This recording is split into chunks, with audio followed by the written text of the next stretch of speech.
Ruttu seisma, raisk jälle seda õlisurvet ei ole.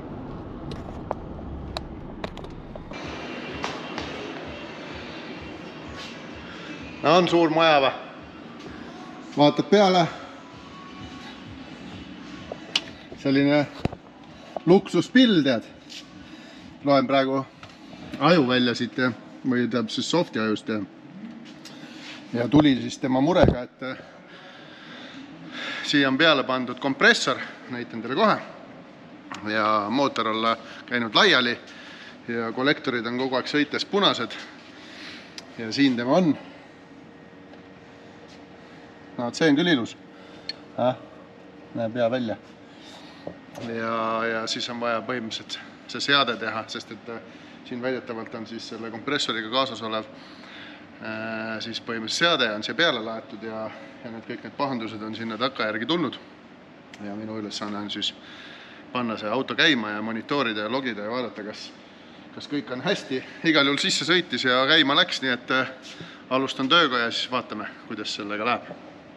No ma ei mäletagi, et mul nii suur Ameerika auto on üldse Dünos olnud, sest et antud hetkel oli mõistlik selle autole esikardaan üldse ära võtta ja loota, et saab tagaveoli sinna ära dünotatud, sest põhimõtteliselt niimoodi on olnud meil pikad A8-d ja mingid autod veel pingis, aga kuna tegemist on väga-väga suure ja raske autoga siis ja selline natuke vedel ka, siis et riski maandada sai esikardaan ära võetud ja nüüd ma proovin äkki saab dünotada tagaveolisena. Tegemist on siis selle sama Suburbaniga, mida ma teile siis juba tutvustasin, millele on pandud, vaatame igaks juhuks üle, näed, sellele on siis siin Vipli kompressor ja siis Vipli poolt toodetud vist mingi baasseade, millega mootor purunes, nagu ma rääkisin. Siis vaatame üle, kas kõik parameetrid sellel karul kõhus on head ja kas on midagi vaja muuta. No ilmselt on, kui ta juba siin klapipesad välja sülitas. Ja kui ma tegin taga väikse tiiru tänaval, siis see oli selline natuke ebaühtlane ja süüde oli üsna hiline, et kas see on põhjusega või mitte ja mis see kütussegu teeb, seda ma hakkan kohe vaatama ja siis vaatame, mis siit välja tuleb.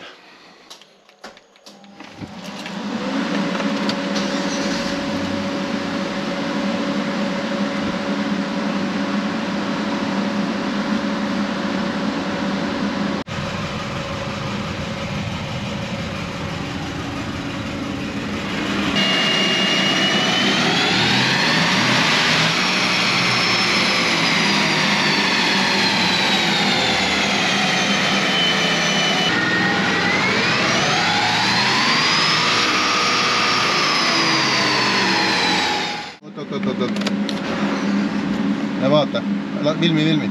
Korraks läheb üles. Näe.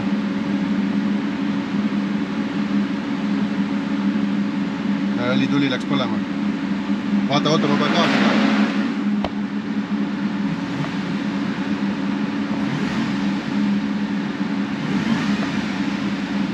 Niimoodi tõuseb normaalse peale.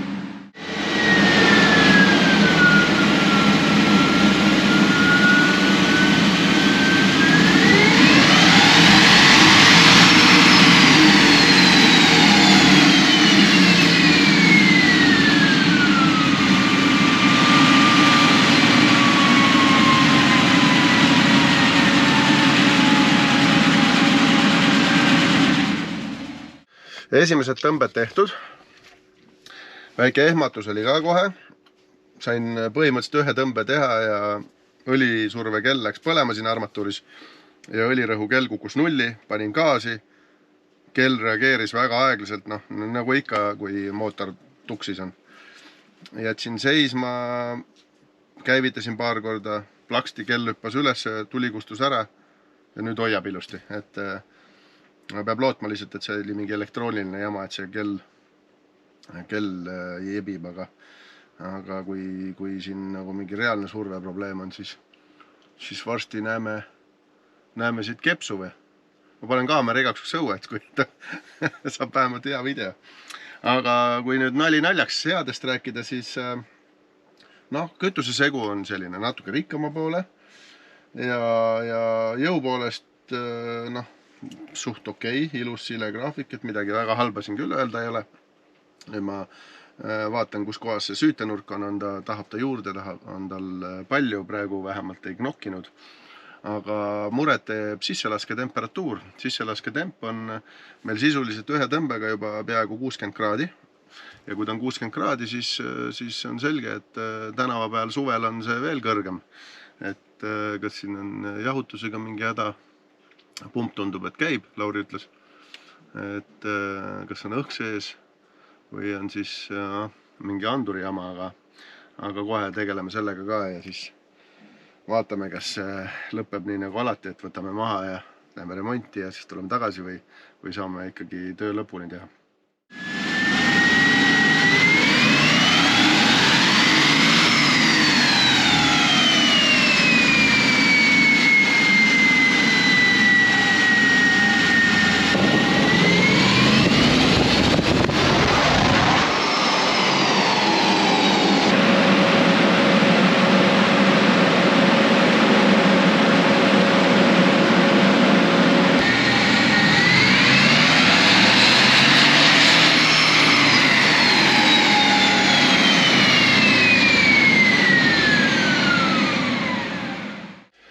Nii, väga tihti ei olegi sedasi, et lahkud väiksemate numbritega kui tulid, aga see on puhtalt turvalisuse pärast, sest et auto tuli, tal oli 369 hobujõudu ja 583 newtonmeetrit tagarattast, sest et me mõõdame tagant ratast. Ja ma ei hakanud üldse seda mootoriks konvertima, sest me oleme teinud selle auto 4-veoliseks tagaveoliseks, aga see polegi tegelikult täna üldse teema. Teema oli see, et vaadata, et mis tal siis häda võiks olla, miks siis mootoril klapid sisse kukkusid, on ju. Ma ei ole mootori sisu ise näinud ja ma ei oska kommenteerida, sest see auto on kuskil mujal ehitatud ja remonditud ja siis Vipli kompressor on ka peale pandud koos siis selle kaasas oleva seadega ilmselt. Aga mida ma avastasin, oli see, et kruiisialas oli juba süüde väga palju hiliseks keeratud. See tähendab seda, et pisike koormus, ta juba oli 3-4 kraadi süüdet. See tähendab seda, et kuumus keerati kõik summutisse, kuigi seda veel ei olnud vaja, sest et kompressor veel ei tootnud. Selle ma nagu tegin seal korda ja mis siis veel oli see, et ta siis seal üleval pöördes knokkis. Siin oli selgelt knoki piiri peal, see roheline newtonmeeter. Siin ta kõvasti knokkis, võttis 3-4 kraadi süüdet, pani tagasi, võttis uuesti maha.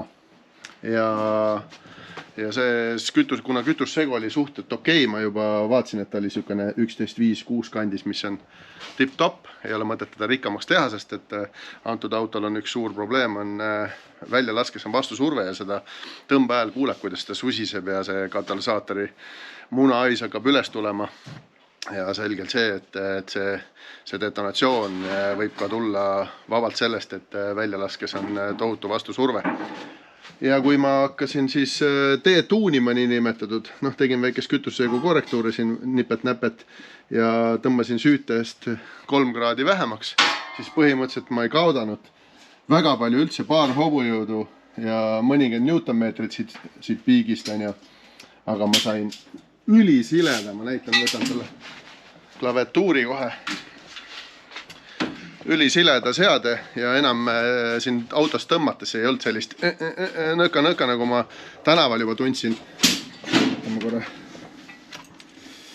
selle tõmbe eest ära. Vaata, kui ilusti tuleb, hoiab, ei mingit jõnksutamist, ei midagi. Kütussegu stabiilne ja see oligi eesmärk. Nüüd ma lähen meie kontorisse tagasi, laen natuke laptopi, Lauri toob auto meile sinna restjuuni ja siis lähen käin, vaatan tänaval ka, et kõik oleks korras, sest iseenesest kui siin nüüd vahetada summuti, mis ilmselt teeb selle tänavaauto ja luksusauto veidi lärmakamaks või siis vahetada natukene jämedamate, suuremate katalüsaatorite vastu see miniatuurne süsteem siin all, siis ilmselt saab siia jõudu juurde. ja ta toodab rohkem ja tuleks natukene võib-olla siin dünos korrigeerida.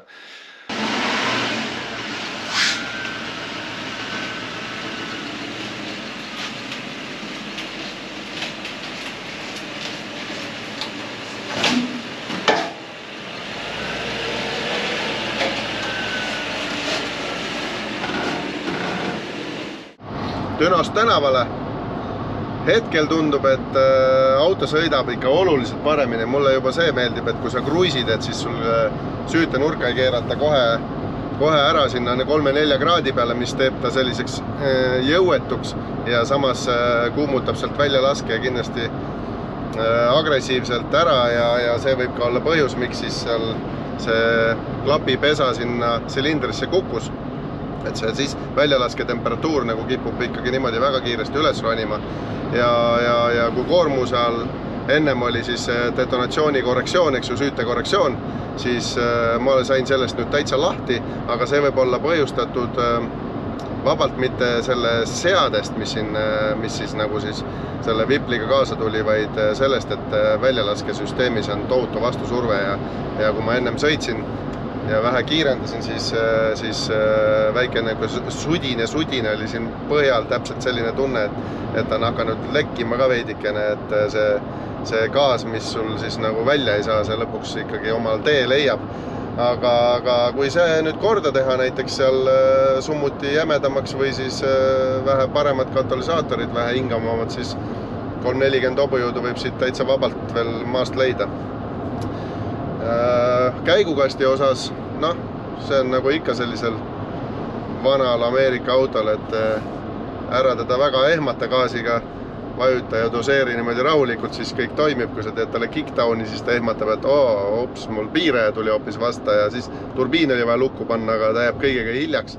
Aga kui vaikselt doseerida ja õpid seda autot tundma, siis sõit on ikka nagu oluliselt sujuvam, kui oli siis, kui ma selle autoga esimest korda proovi ringi tegin. Ennem kui ma dünosse läksin, ma tegin taga maantee peal tiiru ja siis ta kakkus ja jõnksutas ja kuna ma kütusesegu tegelikult täpselt ei näinud, mis on ta lahja või on ta rikas ja nägin ainult süüte korrektsiooni, siis ma rohkem seal eriti ei piinanud ja ei hakanud otsima seda kepsu, mis välja tahab trügida, vaid läksin dünosse ja nägin kohe ära, et kruisides süüde hiline ja põhjagaasiga seda süüdet natuke palju sellise raua jaoks. See ei pruugi olla selle seadistaja viga. Aga mina sõidan nüüd tagasi kontorisse ja annan selle auto üle. Näed, isegi peale düno ma praegu vaatan siin korrektsioone ja siin muid süüte nurkasid ja kütusesegu, siis ma ei peagi siin midagi muutma, nii et ma olen täitsa rahul selle tulemusega, mis me saavutasime. Teie minge sinna meie YouTube'i lehele, seerige, likeige, kommenteerige ja ma tean seda, et väga palju inimesi ja väga palju meie fänne tegelikult ei teagi, et sellised videod iga nädalaselt tulevad, nii et andke neile märku ja näeme jälle, olge tublid!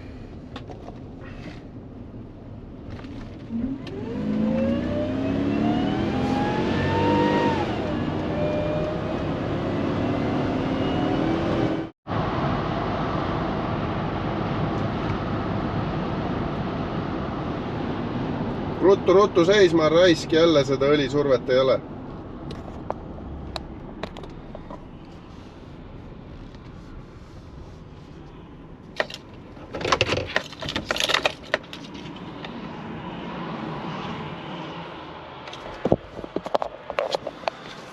Juhtus jälle see, mis dünos, et õlisurve kell läks põlema ja seier kukkus alla. On see siis nüüd elektrooniline häda või on see mehaaniline häda, seda mine võtta kinni ja ma loodan, et nüüd ma jälle selle süütega mängin siis. Okei, see kell vist on surnud, sest et ta peab süütega tegema sellise liigutuse. Ei tea ka. Hops. Jälle olemas.